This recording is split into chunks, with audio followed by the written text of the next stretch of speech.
On September 24, 1957, President Dwight D. Eisenhower flew from Rhode Island to Washington, D.C. to address the nation about violent resistance to 9 African American students attempting to integrate Central High School in Little Rock, Arkansas. This is the president's 13-minute address where he announced he was sending federal troops to ensure the students' safety. From the President's office in the White House in Washington, D.C., we present a special address by the President of the United States, Dwight D. Eisenhower. Mr. Eisenhower discusses the integration problem at Little Rock, Arkansas. Ladies and gentlemen, the President of the United States. Good evening, my fellow citizens. For a few minutes this evening, I should like to speak to you about the serious situation that has arisen in Little Rock. To make this talk, I have come to the President's office in the White House. I could have spoken from Rhode Island, where I have been staying recently, but I felt that in speaking from the house of Lincoln, of Jackson, and of Wilson, my words would better convey both the sadness I feel in the action I was compelled today to make and the firmness with which I intend to pursue this course until the orders of the federal court at Little Rock can be executed without unlawful interference. In that city, under the leadership of demagogic extremists, disorderly mobs have deliberately prevented the carrying out of proper orders from a federal court. Local authorities have not eliminated that violent opposition. And under the law, I yesterday issued a proclamation calling upon the mob to disperse.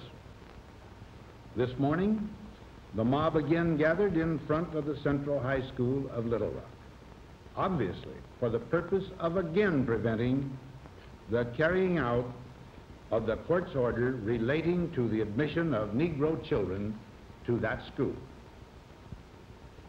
Whenever normal agencies prove inadequate to the task, and it becomes necessary for the executive branch of the federal government to use its powers and authority to uphold federal courts, the President's responsibility is inescapable. In accordance with that responsibility, I have today issued an executive order directing the use of troops under federal authority to aid in the execution of federal law at Little Rock, Arkansas. This became necessary when my proclamation of yesterday was not observed, and the obstruction of justice still continues. It is important that the reasons for my action be understood by all our citizens.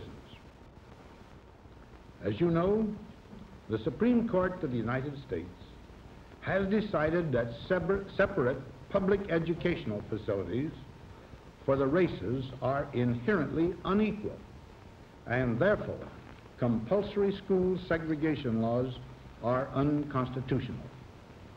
Our personal opinions about the decision have no bearing on the matter of enforcement. The responsibility and authority of the Supreme Court to interpret the Constitution are very clear. Local federal courts were instructed by the Supreme Court to issue such orders and decrees as might be necessary to achieve admission to public schools without regard to race and with all deliberate speed. During the past several years, many communities in our southern states have instituted public school plans for gradual progress in the enrollment and attendance of school children of all races in order to bring themselves into compliance with the law of the land. Thus they demonstrated to the world that we are a nation in which laws, not men, are supreme. I regret to say that this truth, the cornerstone of our liberties, was not observed in this instance. It was my hope that this localized situation would be brought under control by city and state authorities. If the use of local police powers had been sufficient, our traditional method of leaving the problem in those hands would have been pursued. But when large gatherings of obstructionists made it impossible for the decrees of the court to be carried out, both the law and the national interest demanded that the President take action. Here is the sequence of events in the development of the Little Rock school case. In May of 1955, the Little Rock School Board approved a moderate plan for the gradual desegregation of the public schools in that city. It provided that a start toward integration would be made at the present term in the high school, and that the plan would be in full operation by 1963. Here I might say that in a number of communities in Arkansas, integration in the schools has already started, and without violence of any kind. Now, this Little Rock plan was challenged in the courts by some who believed that the period of time as proposed in the plan was too long. The United States Court at Little Rock, which has supervisory responsibility under the law for the plan of desegregation in the public schools, dismissed the challenge, thus approving a gradual rather than an abrupt change from the existing system. The court found that the school board had acted in good faith in planning for a public school system free from racial discrimination. Since that time, the court has on 3 separate occasions issued orders directing that the plan be carried out. All persons were instructed to refrain from interfering with the efforts of the school board to comply with the law. Proper and sensible observance of the law then demanded the respectful obedience which the nation has a right to expect from all its people. This, unfortunately, has not been the case at Little Rock. Certain misguided persons, many of them imported into Little Rock by agitators, have insisted upon defying the law and have sought to bring it into disrepute. The orders of the court have thus been frustrated. The very basis of our individual rights and freedoms rests upon the certainty that the President and the executive branch of government will support and ensure the carrying out of the decisions of the federal courts, even when necessary, with all the means at the President's command. Unless the President did so, anarchy would result. There would be no security for any except that which each one of us could provide for himself. The interest of the nation in the proper fulfillment of the law's requirements cannot yield to opposition and demonstrations by some few persons. Mob rule can not be allowed to override the decisions of our courts. Now let me make it very clear that federal troops are not being used to relieve local and state authorities of their primary duty to preserve the peace and order of the community. Nor are the troops there for the purpose of taking over the responsibility of the school board and other responsible local officials in running Central High School. The running of our school system and the maintenance of peace and order in each of our states are strictly local affairs, and the federal government does not interfere except in very special cases and when requested by one of the several states. In the present case, the troops are there pursuant to law solely for the purpose of preventing interference with the orders of the court. The proper use of the powers of the executive branch to enforce the orders of a federal court is limited to extraordinary and compelling circumstances. Manifestly, such an extreme situation has been created in Little Rock. This challenge must be met, and with such measures as will preserve to the people as a whole their lawfully protected rights in a climate permitting their free and fair exercise.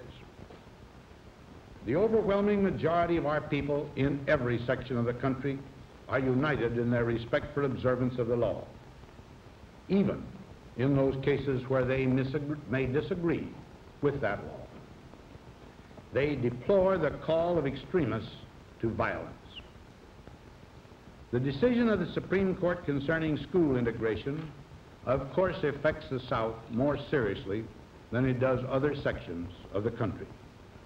In that region, I have many warm friends, some of them in the city of Little Rock. I have deemed it a great personal privilege to spend in our Southland tours of duty while in the military service and enjoyable recreational periods since that time.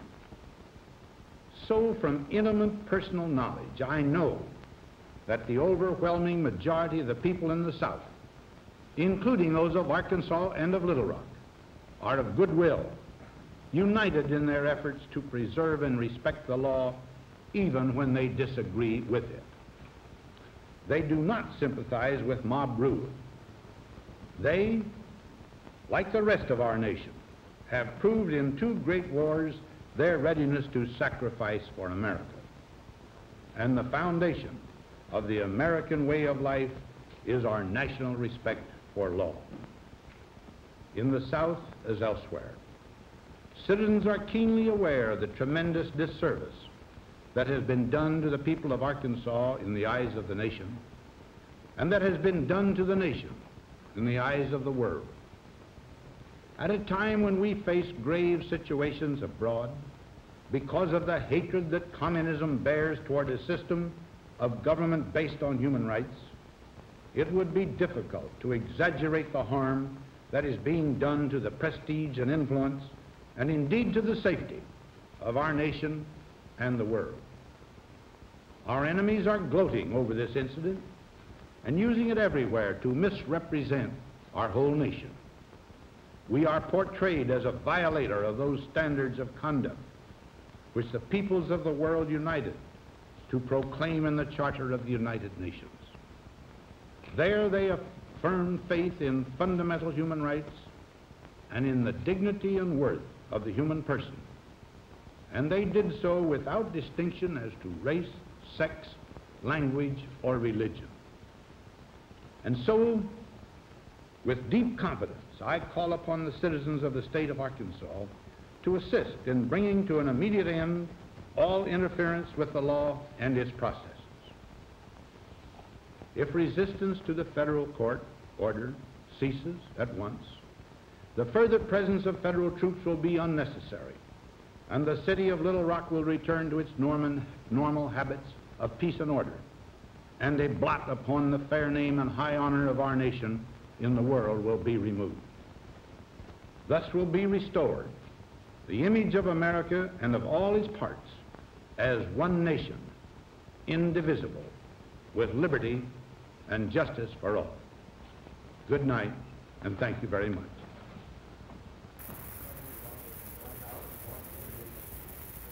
This has been a special address by the President of the United States, Dwight D. Eisenhower. This special program has come to you from the President's office in the White House in Washington, D.C.